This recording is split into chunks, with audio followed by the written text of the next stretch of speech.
What's up, guys? It's your boy MetPack420 here, coming at you with a new one.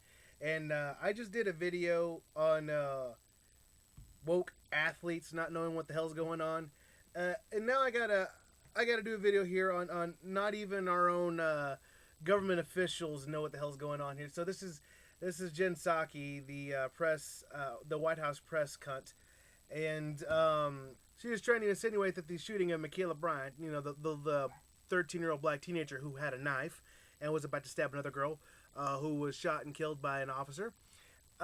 They're trying to insinuate that this had to do with systematic racism. We live in a clown world, so let's listen to this. It's only a minute long, and I'm gonna get into some more stuff here. But let's listen to this crazy bitch. The president been briefed on 16-year-old Michaela Bryant being shot and killed by police in Columbus, Ohio yesterday. It happened moments before the Chauvin verdict came out. So add context again.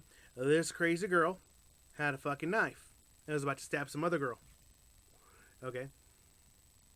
So the question was, does the president know, and, you know, basically what's going on here? Does he know? Okay. Yes. I said to you yes, and let me just say, since you gave me the opportunity, the killing of 16-year-old. All right. So she gives the answer, yes. And then she goes up on this nonsense, okay? Year-old Michaela Bryant by the Columbus police is tragic. She was a child. We're thinking of her friends and family and the communities that are hurting and grieving her loss. We know that police violence disproportionately impacts Black and Latino people in communities, and that Black women and girls, like Black men and boys, experience higher rates of police violence. We also know that... All right, I'm going to ramble through her bullshit here, because this is what drives me nuts about these people. They want to claim that Hispanics like me and Blacks and whatever, we face more systematic racism and police brutality. Listen, I grew up in a fucking trailer park with a bunch of Mexicans, Blacks, white people, and an Asian family down the street, okay? Now, I had a lot of good friends there, okay? And I can tell you that the problems in that neighborhood had nothing to do with systematic racism and police brutality, okay? The problems in that neighborhood were the people in that neighborhood, okay? The kids were great. We were friends. We all played games together. You know, we all hung out together. The problem was their parents. We had a bunch of fucking drug addicts. We had a bunch of fucking kid beaters. We had a bunch of assholes. We had a bunch of pathetic parents, bunch of single moms, single dads, and not good single moms and not good single dads. I'm talking about single moms that hoard themselves off. We're talking about single dads that were alcoholic assholes. If you hear any rustling around, it's my dogs around here. Hey, get out of there. Get out of there. Shit. I remember going to my buddy's house, and we were playing N64, and it was like maybe 9:30, and it was a sleepover thing. It was about 9:30, and his mom brings home some fucking dude, and they go to the back room, and we're just playing our games, and, you know, she has sex in the back room, and we can hear that motherfucker. That's not a good memory, okay? You kids keep quiet down there, okay? I got a gentleman caller. I don't remember if that's exactly what she sounded like, but she was a disgusting, terrible person, okay? Cases of beer everywhere. Look, I'm not saying all people that grew up in neighborhoods, you know, poor neighborhoods were like that. I'm just saying in my experience, I knew a lot of people that had parents like that, okay? It sucked, okay? And when you grow up in a bad neighborhood, neighbors do bad things to each other. Cops constantly got called over there for domestic violence. All the time. There was always a cop out there for some kind of domestic violence or some kind of bickering between neighbors or some kind of drunk fight. It happened on a basis. So, you know, fortunately for me, my parents were just in a bad spot. And I eventually got out of that neighborhood after my parents were able to get some money together and just, you know, it's temporary. But, you know, I grew up in that kind of neighborhood, okay? And my cousins grew up in that kind of neighborhood. Going to visit my cousins in the spottier parts of Dallas, okay? So, it's the same kind of deal. I remember a barbecue one time. We saw the cops come out there and, you know, heard an argument, and my cousins were just like, yeah, it happens all the time. They fight all the time. All the time. The neighbors fight all the time. It's just, you know, cops are always going out there for domestic violence. And it's even worse in inner cities, okay? Inner cities, it's all gang violence, okay? You want to talk about systematic racism and police brutality? No one wants to talk about what gangs do to each other, what gangs do to the neighborhoods. Okay, I don't know what kind of neighborhood this was. Okay, I can guess what kind of neighborhood this was, but 13-year-old girls with knives is not normal.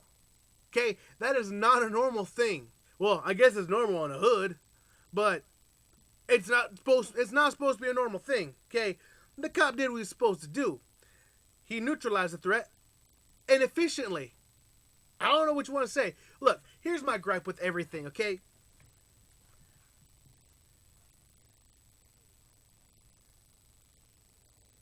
Vulnerabilities that children in foster care like Micaiah face.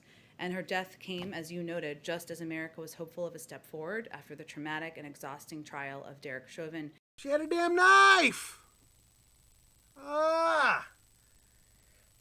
Alright, this tells me that not only does the news media not know what the fuck they're talking about, our own damn press officials literally lie to us saying, yes, we've been briefed on what happened, and immediately go on to blame systematic racism as if that has anything to do with anything, and then continue to misrepresent what really happened. Okay, the girl had a knife, and the cop probably saved a life of another black person, mind you.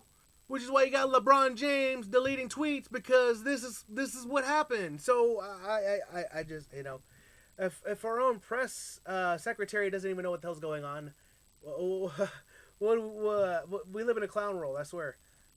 That was reached. So our focus is on working to address systemic racism and implicit bias head on, and of course to passing laws and legislation that will put much needed reforms into place at police departments around the country. And has the president been briefed on it? Yes. Whatever, clown world. I don't even know what these people are gonna do. Okay, oh, we're gonna put new reforms in. What reforms? He was literally protecting a person who was about to get stabbed by another person. We live in a fucking clown world where our own officials lie to your face. I mean, listen, it doesn't surprise me that the government's gonna lie. Okay, what surprised me is how people on Twitter don't even understand the nuance. And no matter how much you explain it, and it's not just Twitter, just social media in general, okay, the normal idiots, okay, that's the problem with social media. They're all full of idiots, and I guess I'm one of them because I interact with these fucking morons.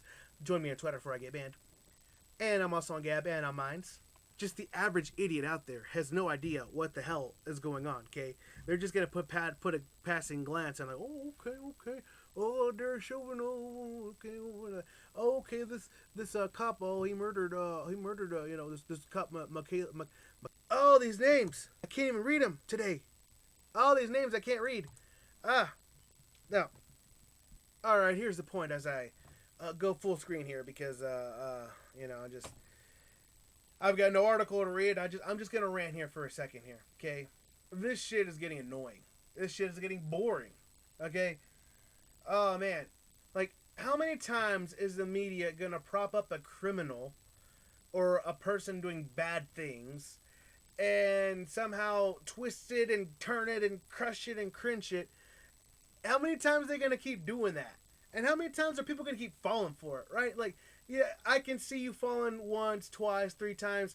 You get to the point where the average person is just a fucking idiot. I don't know what to tell you, because, 5 minutes of research, and the bitch had a knife, If you actually sat and watched and listened and paid attention to the Chauvin trial, you had contradicting medical examiners, okay? The last one said that he died of a heart attack caused by a drug overdose. He had one that said, oh, he wouldn't have died if Derek Chauvin had just left him alone. He swallowed half a bag of fentanyl. I don't, the common sense factor, you'd have to just to disregard everything that these people do. It's crazy. Okay, there's no one believes in nuance anymore. I guess what I'm trying to say. Okay, you could sit there all day, every day, and point out the facts and have everything on your side.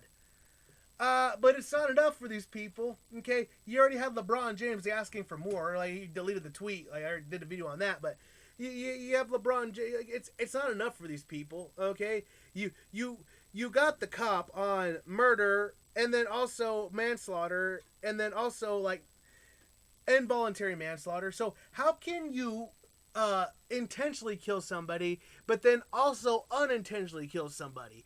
I don't understand this shit. The justice system, listen, we can talk all day every day how that shit's fucked, but holy hell, the conspiracy guy in me thinks that that's for a reason. That way that he can get up on appeals, they can publicly hang him, they can let the cities burn, let BLM do their bullshit.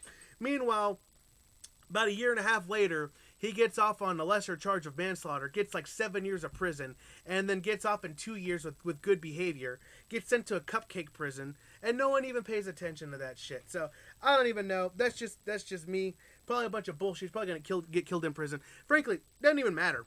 I don't even like cops that much, and I'm over here defending this shit because look, the dude saved the chick from getting stabbed. Okay. The chick had a knife, and it's unfortunate that she was a 13-year-old hoodlum, but that shit happens. Like I said, how many times you gonna prop up some kind of hoodlum or some kind of thug or some kind of sob story? Oh, they were changing their life around. You know, they did bad things. They did bad people. I don't care. I know these types of people. Okay, they're not great people. I've grown up around them. Their parents sucked, and they breed bad people. I'm glad I got out of there. Oh my God, you know, and my cousins, you know, I go there and they're ghetto fucking losers in gangs and all kinds of stupid shit. God, and they're all woke idiots. I'm like, dude, get the fuck out of the gang and get a goddamn job. It's fucking stupid shit. Whatever, dude. I'm done. That's all I got for today. If you like what you see, like what you hear, like, share, subscribe. Hit me up on Twitter, Gabs, Minds. Let me know what you think in the comments. I'll catch you guys in the next one. Deuces.